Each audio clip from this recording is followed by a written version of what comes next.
नमस्कार, मैं हूं धर्मेंद्र। आप देख रहे हैं ऑनलाइन न्यूज इंडिया। बिहार के किशनगंज क्षेत्र के टेढ़ागाज प्रखंड में भारत और नेपाल के बीच में फायरिंग हुई है और इस फायरिंग में 3 भारतीयों के ऊपर नेपाल की तरफ से फायरिंग की गई और उसमें एक भारतीय को गोली लगी है।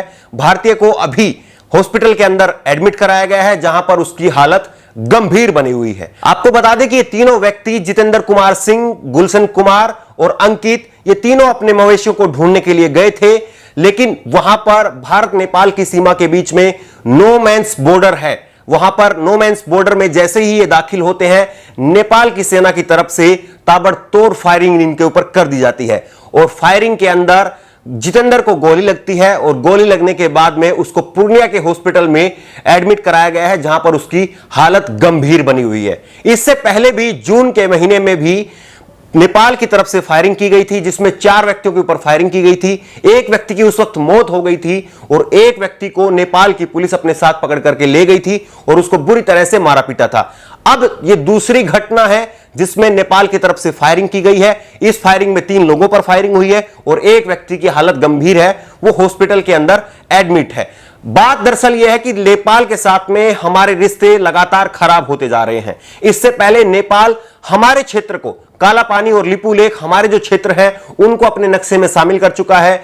दूसरे 1 महीने के अंदर अंदर दूसरी बार यह है जब ये फायरिंग हुई है इस तरह से। तो सवाल ये उठता है कि नेपाल के साथ में हमारे रिश्ते जो है वो इतने खराब क्यों होते जा रहे हैं। आपको सुनवाते हैं कि एबीपी न्यूज ने इस पर ब्रेकिंग खबर की है कि किस तरह से नेपाल के बॉर्डर पर फायरिंग हुई है। सुनिए जरा। सवाल यही है कि आखिरकार प्रधानमंत्री नरेंद्र मोदी की जो विदेश नीति है वो लगातार फेल क्यों हो रही है। एक तरफ नेपाल जो है वो हमारे क्षेत्र पर पहले कब्जा करता है, उसके बाद में नेपाल और हमारे बीच में कभी कोई फायरिंग की, गोलाबारी की इस तरह से खबर नहीं रही है, लेकिन नेपाल के क्षेत्र में जो है वो अब फायरिंग हो रही है। हमारे पिछले महीने में ही एक भारतीय की मौत हुई और अब ये दूसरी फायरिंग हुई है। इसके बाद में चीन जो है वो हमारे क्षेत्र पर कब्जा कर चुका है और चीन की तरफ से भी जो है वो गोलाबारी की जा रही है और जिसमें हमारे जो जवान है वो शहीद हुए हैं। पाकिस्तान आए दिन जो है वो फायरिंग करता है। तो सवाल यही है कि प्रधानमंत्री नरेंद्र मोदी की जो विदेश नीति है वो पूरी तरह से फेल होती हुई नजर आ रही है। लेकिन प्रधानमंत्री और जो रक्षा मंत्री राजनाथ सिंह है वो लद्दाख के क्षेत्र में जाते हैं, बड़े बड़े भाषण देते हैं। एक तरफ तो ये भाषणबाजी चल रही है और दूसरी तरफ नेपाल जैसा मुल्क जो है वो हमारी सीमा को कब्जा कर रहा है, हमारे जो नागरिक हैं उनके ऊपर फायरिंग कर रहा है।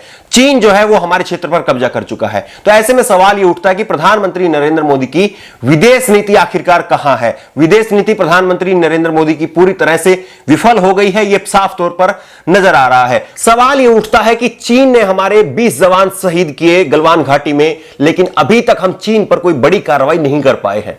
वहीं नेपाल ने हमारे क्षेत्र को अपने नक्शे में दिखाया, वहां पर कब्जा कर लिया और अब लगातार भारतीय नागरिकों के ऊपर फायरिंग कर रहा है नेपाल, लेकिन अभी तक हम कोई कार्रवाई नहीं कर पाए हैं। वहीं अगर पाकिस्तान की बात हो और सर पर अगर चुनाव हो, पास में अगर चुनाव हो, तो हम पाकिस्तान के ऊपर एयर स्ट्राइक, सर्जिकल स्ट्राइक इस तरह की कार्रवाई करते हैं। तो सवाल यह उठता है कि चीन के लिए और नेपाल के लिए हमारी विदेश नीति अलग है, वहीं पाकिस्तान के लिए हमारी विदेश नीति अलग है। इस तरह का आखिरकार क्यों है?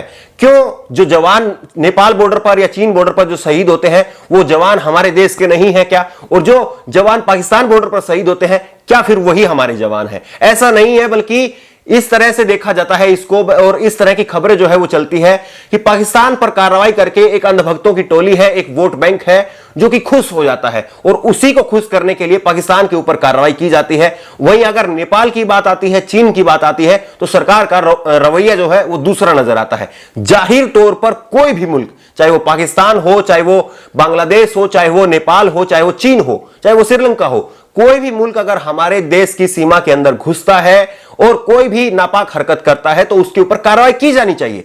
लेकिन सवाल यह उठता है कि पाकिस्तान के साथ में आपकी अलग रणनीति होती है और नेपाल के साथ में, चीन के साथ में अलग रणनीति होती है। इस पर भारत सरकार को स्पष्टीकरण देना चाहिए।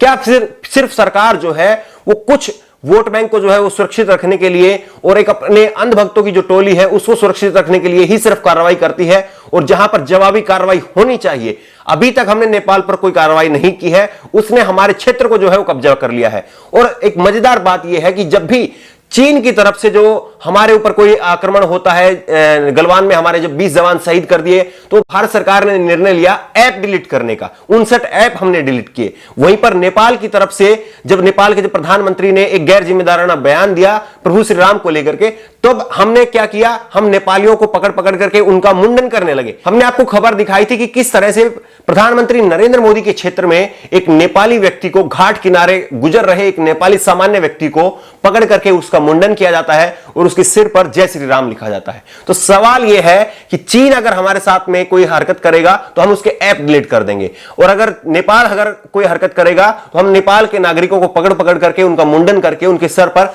जय श्री राम लिख देंगे। वहीं पाकिस्तान अगर कुछ करेगा तो पाकिस्तान पर हम एयर स्ट्राइक करेंगे। क्यों हम फिर चीन पर और नेपाल पर कोई सख्त कार्रवाई क्यों नहीं कर पा रहे हैं, यह बड़ा सवाल उठता है। या फिर पाकिस्तान पर कार्रवाई सिर्फ इसीलिए होती है क्योंकि आपको आपका वोट बैंक जो है वो उससे खुश होता है, और खुश होने वाले लोगों को भी यह सोचना चाहिए कि जो सीमा हमारी चीन के साथ में लगती है या नेपाल के साथ में लगती है, वो भी हमारे देश की ही जमीन का टुकड़ा है। उस पर भी अगर कोई दूसरी देश की सेना जो है अगर उस पर आक्रमण करती है, अटैक करती है, उसको कब्जे में लेती है, तो उस पर भी भारत सरकार को उतनी ही मजबूताई से, उतनी ही कड़ाई से जो है वो जवाब देना चाहिए। तो ऐसे में बड़ा सवाल यही है कि क्या नेपाल के ऊपर भारत सरकार, मोदी सरकार कोई कार्रवाई कर पाएगी, और जिस तरह से नेपाल की जो हरकतें लगातार बढ़ रही है उस पर अंकुश लगा पाएगी या नहीं। इस खबर को लेकर के आपकी जो भी राय हो नीचे कमेंट बॉक्स में अपनी राय जरूर दें, और इसी तरह की तमाम खबरों के लिए ऑनलाइन न्यूज इंडिया को सब्सक्राइब करें। धन्यवाद। इस खबर को अभी लाइक करें, शेयर करें, और ऑनलाइन न्यूज इंडिया की सभी खबरें अपने मोबाइल फोन पर सबसे पहले देखने के लिए